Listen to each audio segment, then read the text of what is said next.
Ito na naman po siya. Ito na naman siya. Pasok na naman siya dito sa akin.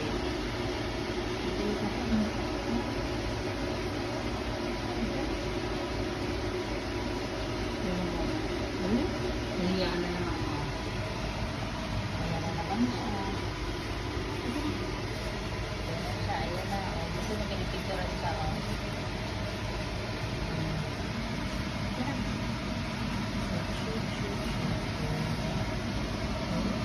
Gusto niya yung sinahalak ko ako. Mag-hi ka sa kanila. Hi. Mag-hi ka na.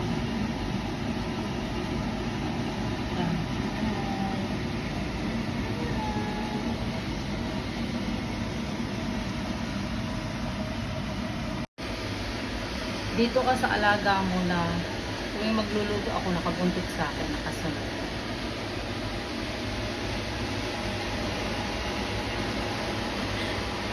Lagi siya nakabuntot sa akin. Naglukas ko. Naglukas ko.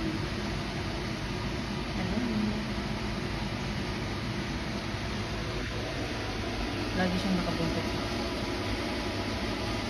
Malaki-laki na. May magluluto ako lagi na dito nakasulod sa kakao.